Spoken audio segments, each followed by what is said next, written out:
সামনে ২১শে জুলাই। ২১শে জুলাই অত্যন্ত তাৎপর্যপূর্ণ। তৃণমূলের নেত্রী মমতা বন্দ্যোপাধ্যায় কলকাতায় ধর্মতলায় ২১শে জুলাই পালন করেন। সারা পশ্চিমবঙ্গে তৃণমূলের কর্মীরা, লক্ষ লক্ষ সমর্থকরা এই ২১শে জুলাই উপলক্ষে উপস্থিত হন। নেত্রী মমতা বন্দ্যোপাধ্যায় ২১শে জুলাই নানা ধরনের বার্তা দেন। এই বছরে ২১শে জুলাই অত্যন্ত গুরুত্বপূর্ণ। তার কারণ, লোকসভা ভোটের ব্যাপক জয়ী হওয়ার পর এই বছরে ২১শে জুলাই যে অত্যন্ত গুরুত্বপূর্ণ হবে তা না বললেই নয়। নেত্রী মমতা বন্দ্যোপাধ্যায় ২১শে জুলাই থেকে কি বার্তা দেন, সকল কর্মীরা তাকিয়ে আছে। সেই কারণে রাজ্য থেকে জেলা, ব্লক, অঞ্চল এর নেতৃত্বরা প্রস্তুতি পর্ব শুরু করে দিয়েছেন। পশ্চিমবঙ্গের পূর্ব মেদিনীপুর জেলার অত্যন্ত গুরুত্বপূর্ণ জায়গা কাঁথি। সেই কাঁথি থেকে জুলাই পর্ব জোর কদমে শুরু হয়েছে। এই নিয়ে প্রতিক্রিয়া দেন পূর্ব মেদিনীপুর জেলার প্রাথমিক সংসদের চেয়ারম্যান হাবিবুর রহমান এবং কাঁথি পৌরসভার ভাইস চেয়ারম্যান নিরঞ্জন মান্না। জানান, এখন থেকেই ২১শে জুলাই জোর কদমে প্রস্তুতি চলছে। কারণ এই ২১শে জুলাই এই বছরের নেত্রী যে বার্তা দেবেন তা অক্ষরে অক্ষরে কর্মীরা পালন করবে। কারণ ২৬শে বিধানসভা। এখন থেকেই জোর কদমে প্রস্তুতি পর্ব শুরু হয়ে যাবে। সেই কারণে ২১শে জুলাইয়ের দিকে তাকিয়ে আছে সব কর্মীরা। পূর্ব মেদিনীপুর থেকে অংশুমান পান্ডার রিপোর্ট, রোশনি নিউজ।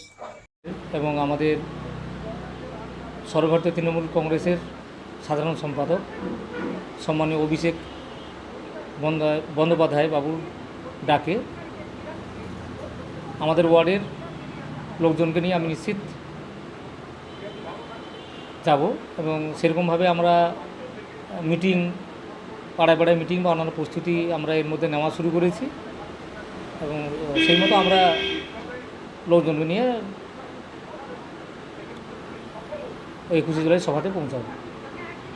দ্বিতীয় প্রশ্ন হচ্ছে ২১শে জুলাই আপনার কাছে আপনি কি চিন্তা ভাবনা করছেন ২১শে জুলাইকে নিয়ে? ২১শে জুলাই বরাবরই হচ্ছে তৃণমূল কংগ্রেসের কর্মীদের কাছে একটা আবেগ, একটা উদ্দীপনা যে আমাদের দেশনেত্রী, জননেত্রী, আমাদের সভানেত্রী মমতা বন্দ্যোপাধ্যায় কী বার্তা দেন, সেই বার্তা নেওয়ার জন্য প্রবল উৎসাহ উদ্দীপনা নিয়ে ধর্মতলায় কর্মীরা যান।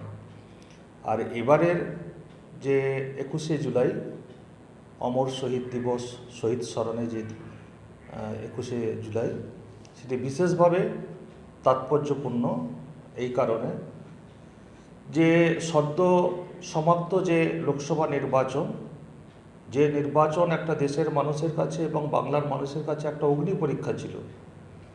যেভাবে কেন্দ্রের স্বৈরাচারী একনায়কতন্ত্র অটোক্রেটিক সরকার দেশের মানুষের জন্য কোনো উন্নয়ন না করে সাধারণ মানুষ, গরিব মানুষ, খেটে খাওয়া মানুষ, পরিযায়ী মানুষ, মহিলা, কারোর জন্য কিছু না